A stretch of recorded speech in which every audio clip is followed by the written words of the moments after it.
Good morning. Today's psalm is 25. It's a psalm of David. And the thing I love about David is that he's so honest with his own feelings.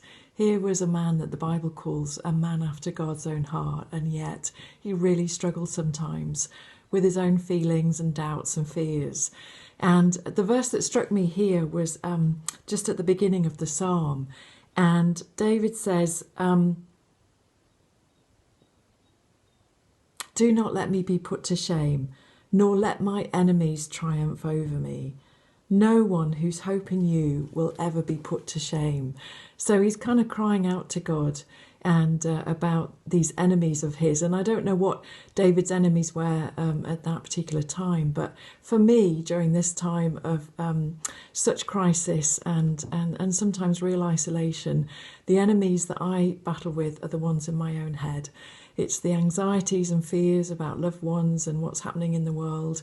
And also it's just sometimes some of the regrets and things in life.